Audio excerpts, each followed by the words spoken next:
자, 여러분 안녕하세요. 오늘은 우리 오프라인에서 지난주에 배웠던 송미인곡 내용하고 연결지어서 선생님이랑 같이 218페이지 4번, 5번 문제를 선생님이랑 같이 공부해 보도록 하겠습니다.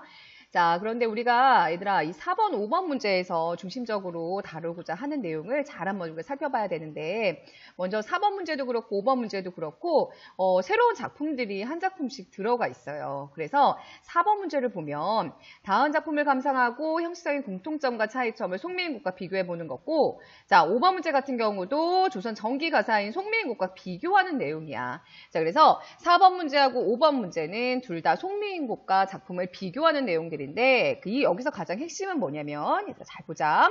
자 여기서 가장 핵심은 뭐냐면 먼저 4번 문제는 조선에서 얘들아 그 공통점과 차이점인데 우리 딱 보니까 얘들아 뭐야 이거는 세 줄로 되어 있어. 작가는 역시 똑같은 정철이야. 그치? 그래서 같은 동시대에 유행을 했던 바로 시조와 시조문학과 그 다음에 가사문학의 공통점과 차이점을 비교해서 공부를 해보는 거고, 그치? 자, 그 다음에 거기 밑에 나와 있는 5번 문제는 박인로의 누앙사라는 가사 작품이야. 자, 그래서 송미인곡도 가사 작품이고 그 다음에 누앙사도 가사 작품이야. 그런데 왜 이 두 가지 작품을 여기다 실었냐면 우리 송미인곡은 바로 조선 전기의 가사 문학이라면 여기 나와 있는 박인로의 누앙사는 조선 후기의 가사 문학이 되는 거야. 자, 무슨 말인지 알겠지? 자, 그래서 4번하고 5번 문제는 둘 다 송미인곡과 작품을 비교하는 문제인데 4번 문제는 바로 동시대에 유행했던 시조와 가사 문학을 그러니까 서로 다른 갈래를 비교해 보는 거고, 자 5번 문제는 같은 갈래인 가사인데 시기가 다른 거지. 조선 전기의 가사와 조선 후기의 가사가 어떻게 변화가 됐는지, 특히나 어디 면에서 내용과 주제 면에서 어떻게 변화가 됐는지를 알아보는 게 5번 문제가 되는 거야. 알겠지 얘들아? 자 그래서 먼저 선생님이랑 같이 시조와 가사 문학을 비교해서 공통점과 차이점을 알아보고 그 다음에 조선 전기 후기의 가사문학 5번 문제로 한번 넘어가 보도록 하겠습니다. 자, 그러면 이제 먼저 4번 문제를 선생님이랑 같이 한번 살펴보도록 하겠습니다. 자, 4번 문제를 보면 다음 작품을 감상하고 형식상의 공통점과 차이점을 송미인곡과 비교해보자 라고 얘기를 했어. 자, 그런데 형식상의 공통점과 차이점을 보는 거지 내용상의 공통점과 차이점을 비교해보라고 얘기는 안 했거든, 얘들아. 그러면 여기에 아주 포인트가 있어. 형식상에서는 굉장히 큰 차이점과 공통점을 보이지만 내용상에서는 어때? 작가가 역시 송미인곡과 같은 작가인 정철이라는 거야. 자, 그래서 아주 송미인곡과 유사한 주제를 갖고 있기 때문에 문제에서도 주제에 대해서 물어보지 않고 지금 형식상에서 공통점과 차이점을 비교해 보라고 얘기를 한 거야. 자, 무슨 말인지 알겠지, 얘들아? 그래서 여기에 너네가 쭉 이 시조 작품을 읽어보면 알겠지만 송미인곡이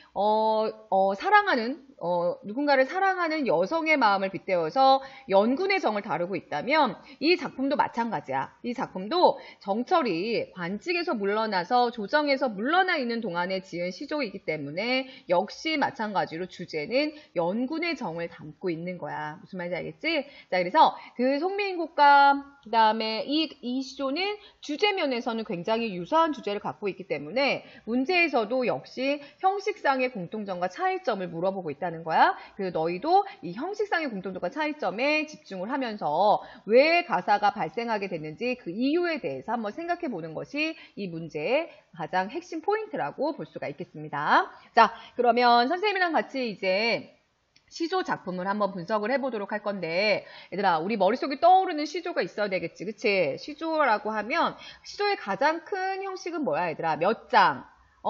초장, 중장, 종장의 3장을 가지고 있고, 그 다음에 몇 구? 6구를 가지고 있고, 그 다음에 45자 내외라는 글자 수까지 좀 대부분 정해져 있는 경우가 많아. 그치? 자, 그리고 우리가, 음보율을 한번 본다면, 첫 번째 줄 한번 볼까? 내 마음, 버여내요.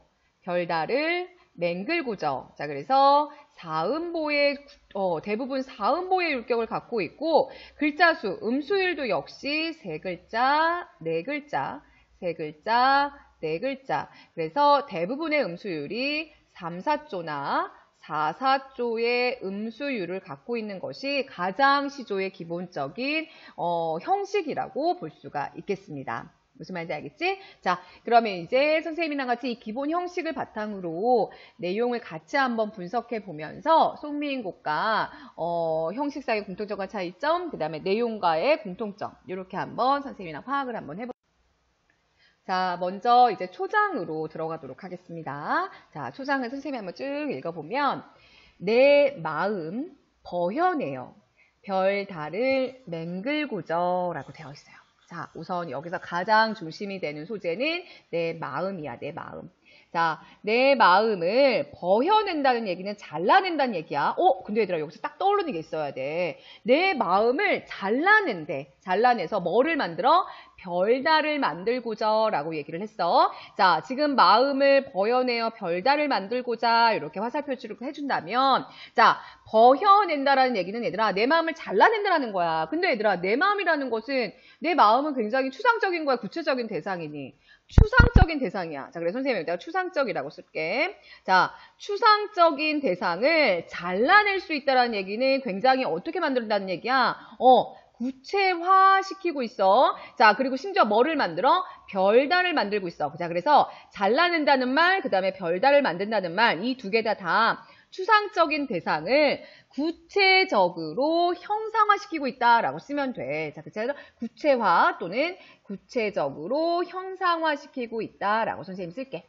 구체적으로 형상화시키고 있다라는 얘기야. 자, 그래서 내 마음을 잘라낸다는 말 자체도 구체적 형상화가 되고 별, 달을 만들었다라는 얘기야. 만들었다는 얘기도 역시 구체적 형상화의 방법이라고 볼 수가 있는 거지. 그치?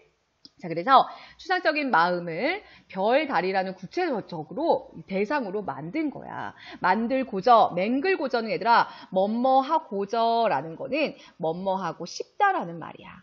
내 마음을 잘라내서 별달을 만들고 싶대. 여기에는 어떤 화자의 간절한 소망이 드러나고 있는 거지. 왜 별달을 만들고자 하는 건가? 그 소망이 여기에 담겨져 있어. 내 마음을 정말 잘라내서 별달을 만들고 싶다라고 얘기를 하는 거야. 자, 그러면 이 별달은 어떤 역할을 하는 거야? 내 마음을 별달을 만든 거니까 이 마음을 여기 뒤에 보면 얘들아 님이 나와. 님 계신 곳에가 빛이 여나 보리라 라고 얘기를 하는 거야. 자, 그래서 이 별달은 내가 내 마음을 님에게 전달할 수 있는, 님에게 전달하는 매개체 역할을 해주는 거야. 전달하는 매개체 역할을 해주는 것이 바로 별달이 되는 거지. 그치? 내 마음을 보여주고 싶은데 보여줄 수가 없어. 그래서 어떻게 한다는 거야? 내 마음을 잘라내서 별달을 만들고 싶다라고 얘기를 하는 거야. 자, 그리고 나서는 어떻게 하는 거야? 구만리 장천에, 얘들아, 구만리라고 얘기하는 거는 굉장히 어떤 거리야? 가까운 거리 아니면 짧은 거리? 굉장히 먼 거리를 구만리라고 표현을 하고 있어. 자, 그러면 여기서 느껴지는 건 뭘까?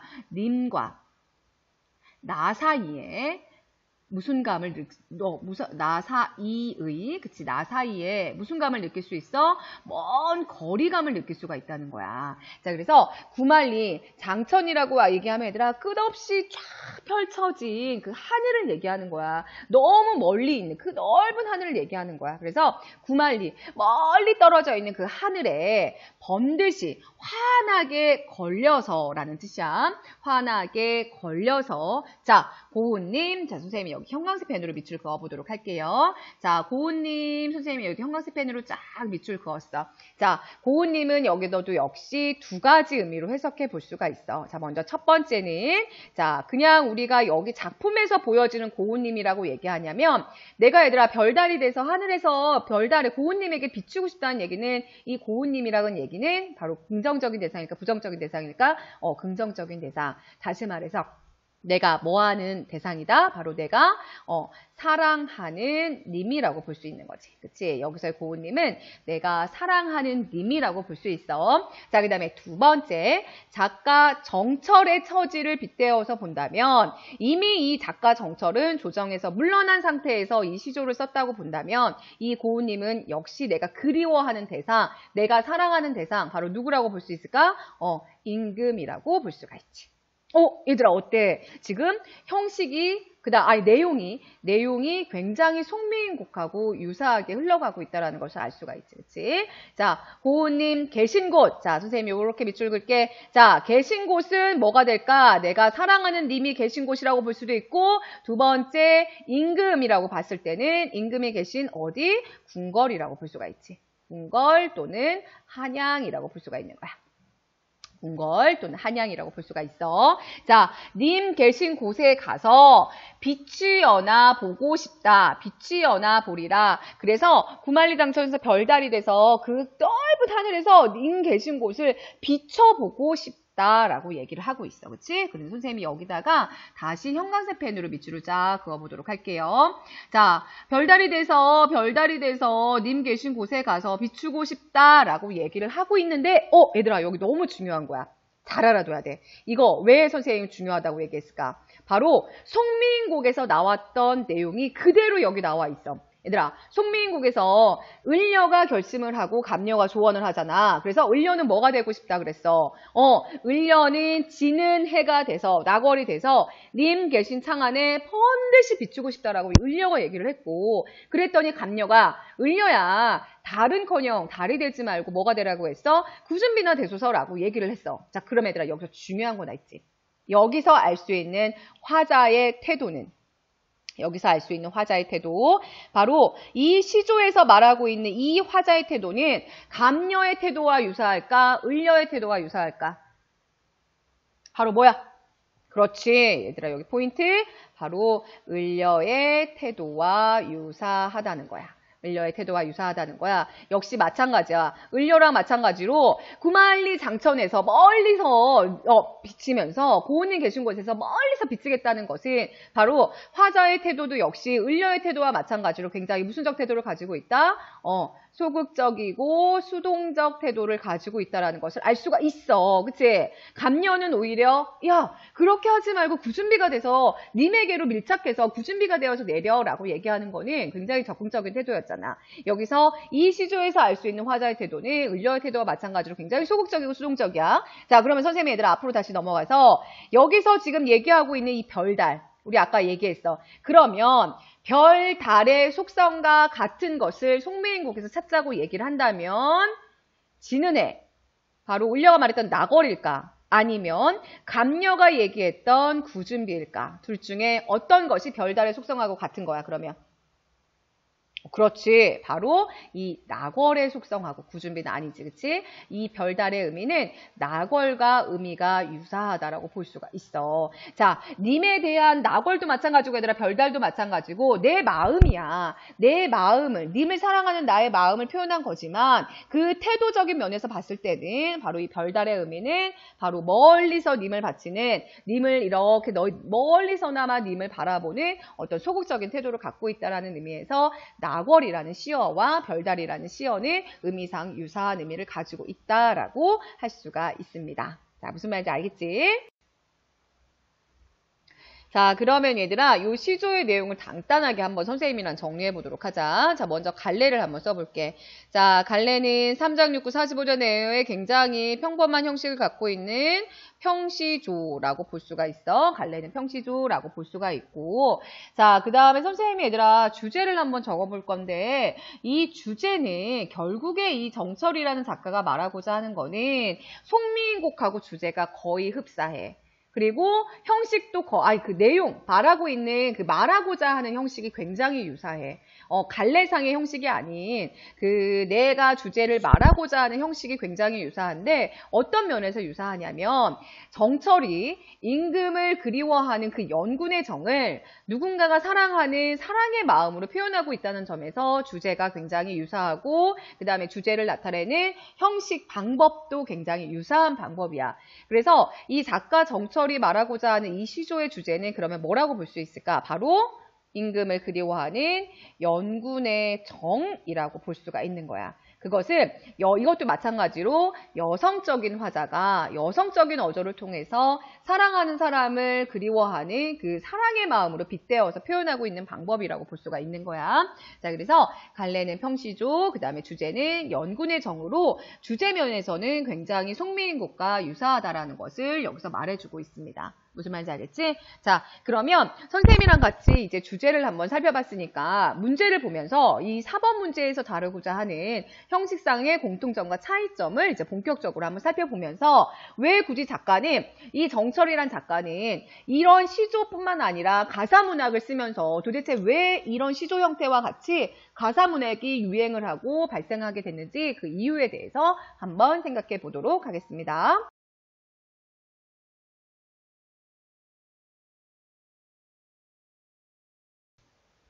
자, 그럼 이제 4번 문제 이제 형식상의 공통점과 차이점을 한번 살펴보도록 하자.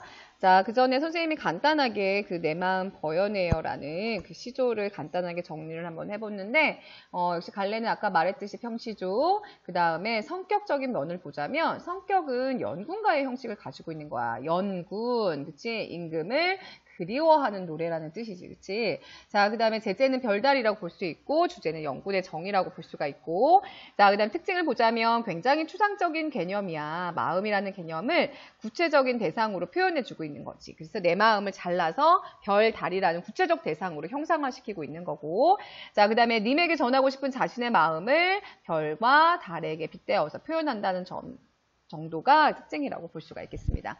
자, 그럼 이제 중요한 4번 문제, 이제 핵심적인 공통점 차이점 한번 들어가 보도록 하겠습니다. 자, 형식상의 공통점하고 차이점을 한번 비교해보자 그랬는데, 먼저 공통점이야. 얘들아, 공통점은 뭐가 있을까? 자, 시조야. 시조와 가사의 공통점이라고 보면 되지, 그치? 그래서 시조와 가사의 공통점으로 보자면 형식상의 공통점이야.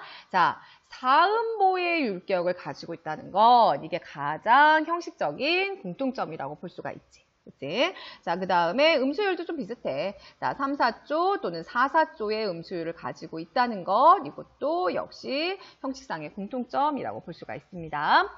자, 그 다음에 차이점을, 형식상 차이점을 보자면 시조는 우선 3장 6구, 특히나 이 3장, 세 글자에다가 세 장의 모든 내용을 다 담고 있기 때문에 굉장히 짧은 형식이라고 볼 수가 있는 거야. 자, 그래서 그 짧은 형식 안에 내 주제의식을 다 표현하기 때문에 굉장히 함축적이고 그 다음에 압축적으로 표현을 한다는 것이 바로 시조의 특징이라고 볼 수가 있고, 그와는 달리 얘들아 가사문학은 주제의식을 굉장히 어떻게 되어 있다 그랬어? 장형화되어 있는 거야. 그래서 시조하고 달리 굉장히 길게 쓰여져 있어. 우리 교과서에도 거의 3쪽에 이르게 송미인곡이 수록된 것처럼 굉장히 길게 장형화되기 때문에 주제의식을 드러날 때 굉장히 구체적으로 드러낼 수 있고 세부적인 인물도 설정할 수 있고 장면을 설정할 수 있고,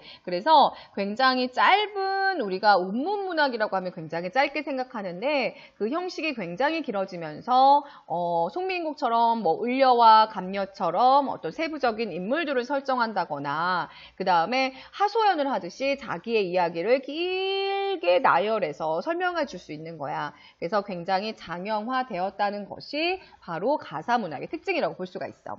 자, 그러면 왜 굳이 이렇게 시조와 가사를 비교해 보니까 왜 굳이 고려 말에서 조선시대에 이르기까지 가사문학이 왜 발생했을까? 시조문학으로는 왜 그 만족을 못하고 가사문학이 발생했을까? 그 이유에 대해서 제일 중요한 부분이야. 한번 살펴보도록 하겠습니다. 자, 그렇다면 가사가 발생한 이유는, 자, 보자.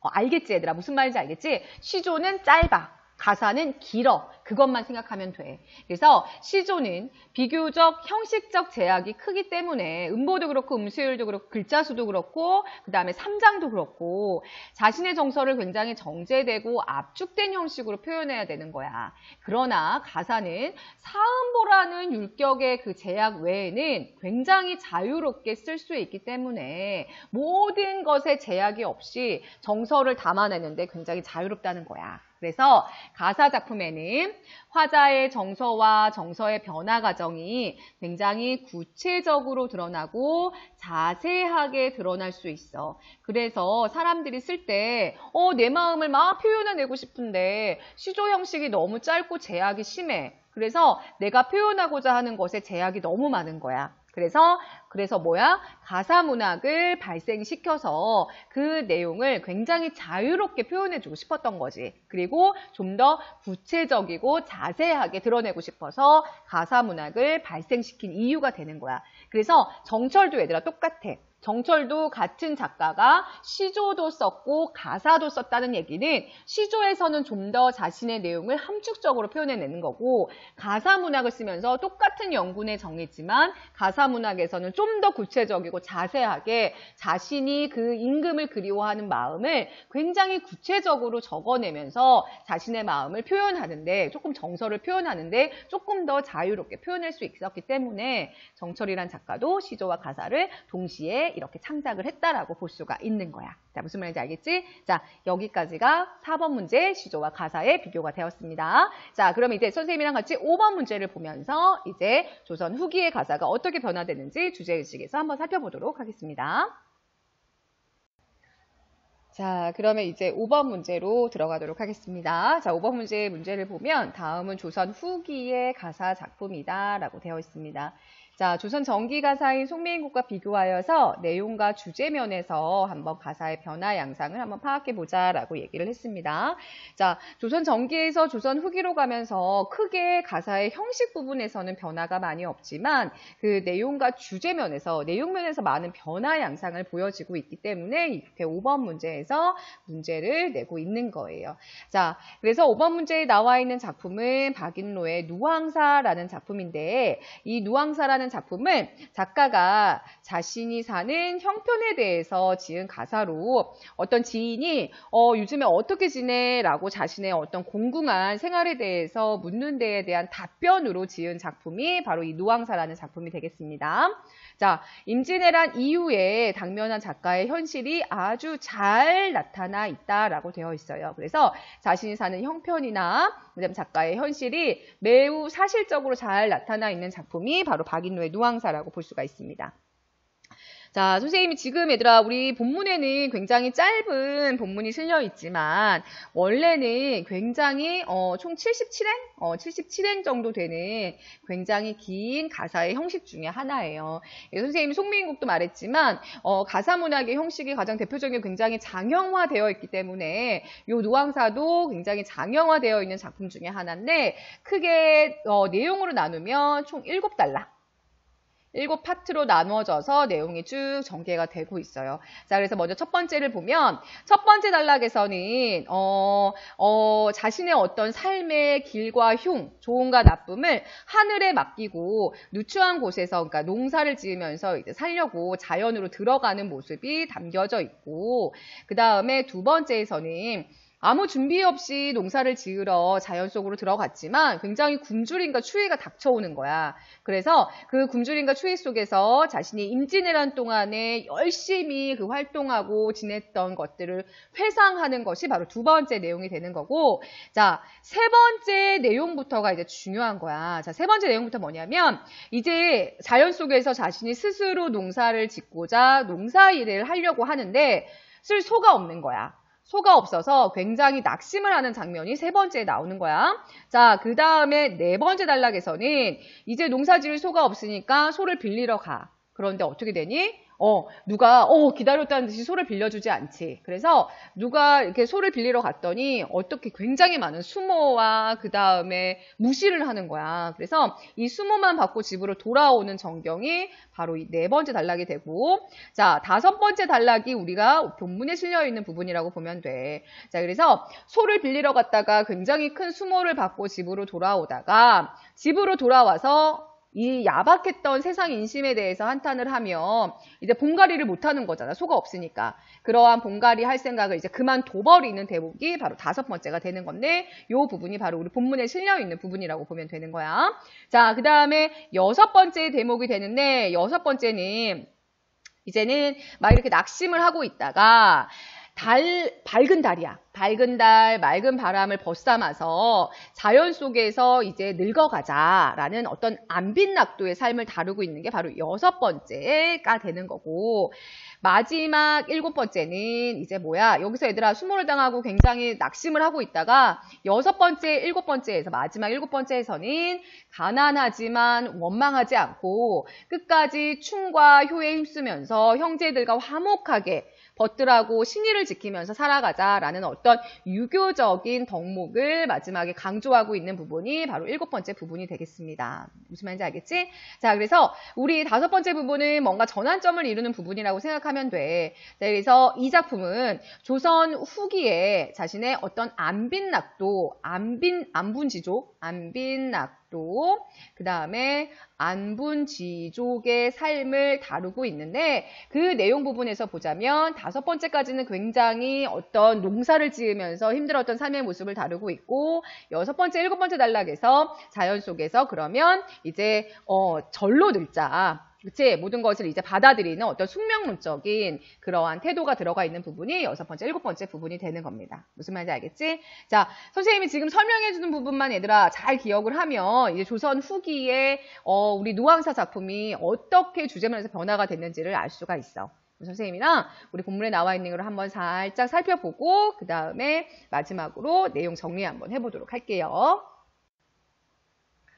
자, 이제 선생님이 우리 본문에 실려있는 부분은 5번째 부분이라서 4번째 부분에서 뭐니 얘들아 굉장히 소를 빌리러 갔는데 소를 아무도 빌려주지 않고 수모를 당하고 돌아오잖아. 그리고 나서 이제 집으로 돌아와서 야박한 세상 인심을 한탄하는 부분이야.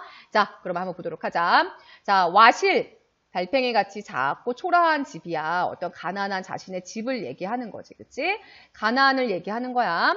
자, 와실에 들어간들 잠이 와서 누워시랴. 누워 있겠느냐. 내가 잠이 와서 누워 있겠느냐. 그래서 자신의 어떤 신세에 대한 한탄의 마음이 담겨져 있는 거야. 무슨 법? 서리법이지. 그치?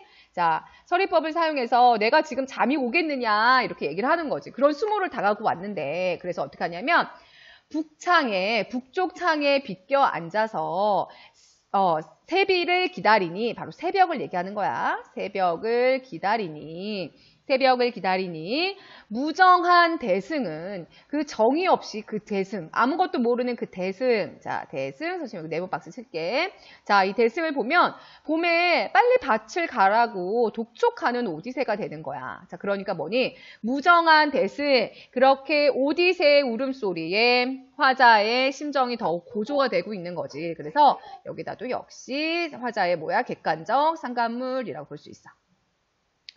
객관적 상관물. 그래서 화자의 정서하고는 지금 다른 거야. 그래서 얘는 뭐니? 화자는 지금 막 한탄을 하고 농사를 못 짓고 있는데 이 대승은 뭐야? 무정하게도 계속 옆에서 짓고 있는 거야. 마치 가는 길에 나와 있는 물이라든지 강물이라든지 가는 길에 나오는 까마귀처럼. 그치? 빨리 농사 지어 라고 하니까 내 하늘 도두나다 라고 얘기했어. 어떤 참담함의 심정을 더욱 강조해주는 효과가 있지. 참담함의 심정을 더욱 강조해주는 효과가 있다는 거야. 자, 종조 아침 하루 내내 아침 낮절 내내야. 그래서 종조 아침이 끝날 때까지 주창하면서는 뭐야? 실망하고 슬픔. 뭐에 실망한 거야? 어떤 세상의 인심이라던가 자신의 처지에 굉장히 실망하고 슬퍼하는 모습이지. 그치? 먼 들을 바라보니 평상시에는 즐겁던 농가도 그 농가를 얘기하는 거지. 그 농사 지으면서 부르는 노래를 얘기하는 거야. 평상시에 즐기던 노래도 흥이 없어 들리는구나. 그래서 어떤 그 참담한 심정에 아무 노래도 흥이 없어 들린다고 얘기를 하고 있어.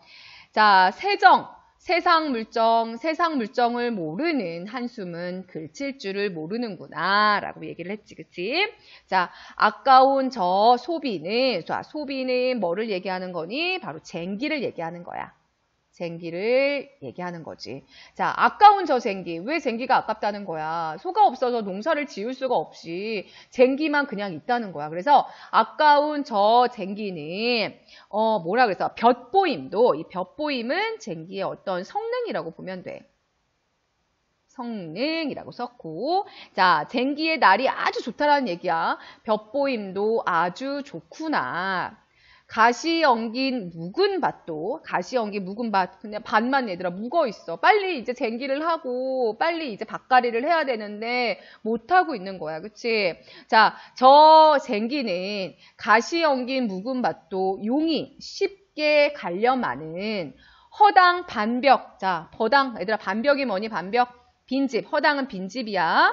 빈집. 반벽은 벽 가운데, 우리 송민국에서 나왔던 단어지, 그치? 벽 가운데 쓸데없이 걸려 있구나 라고 얘기를 하고 있는 거야. 자, 쓸데없이 걸려 있구나. 자, 그 다음에 제일 마지막 줄 선생님이 형광색 펜으로 밑줄 그어줄게요. 자, 춘경. 봄에 밭 가는 거야. 춘경, 봄가리도 거의 지났다. 다 지나갔다. 어떻게 하자? 후려쳐, 걷어주자, 팽겨쳐, 던져주자 라고 얘기를 하고 있어. 자, 밭가리를 어떻게 하겠는 거야? 밭가리를 포기하겠다라는 얘기지. 그치? 밭가리를 포기해버리겠다라고 얘기를 해서, 자, 이거는 뭐야? 자신의 신세 한탄을 하고 있는 부분이 되는 거야. 자, 신세 한탄. 그러니까 뭐야? 자, 쟁기가 아무리 얘들아, 쟁기의 날이 아무리 좋으면 뭐해?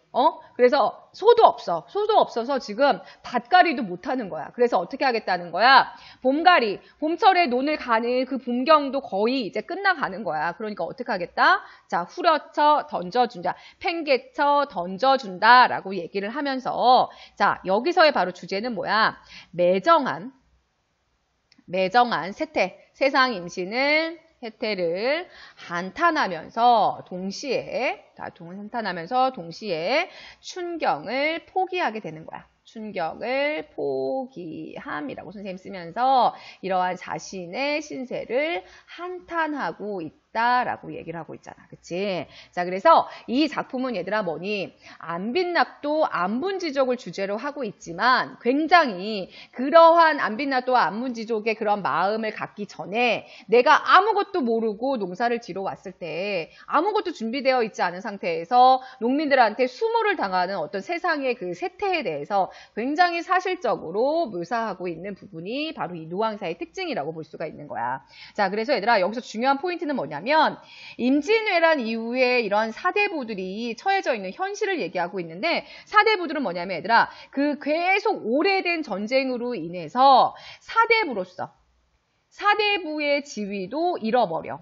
그래서 조정에서 이제 물러나게 되는 거야. 사대부의 지위도 잃어버리게 되고 그리고서는 얘들아 농사를 지으러 그 어떤 자연 속으로 들어왔지만 농민으로서의 삶도 만족할 수 없는 거야. 만족을 못하는 거지. 그치? 그래서 두 곳에서 사대부로서 또는 농민으로서의 두 곳에서 굉장히 소외되는 삶을 살았던 것이 바로 조선 후기 사대부의 삶이라고 볼 수가 있어.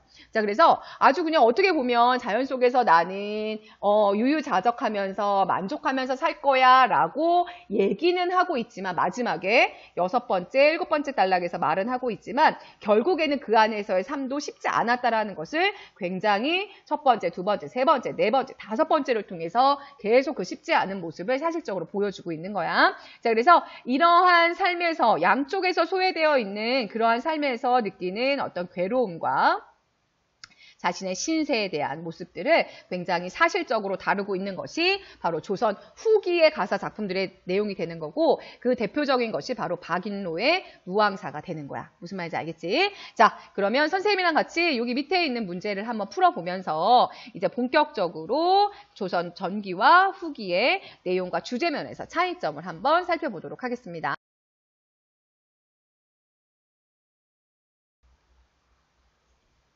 자, 그럼 이제 마지막 문제 한번 정리해보고 이제 마무리 짓도록 하겠습니다. 자, 조선후기 가사작품의 송미인국과 비교해서 내용과 주제면에서 한번 살펴보자면, 자, 송미인국이야. 자, 소영미인국의 내용을 보자면, 님과 이별하게 된 여성이 님에 대한 그리움을 담고 있는 게 되지.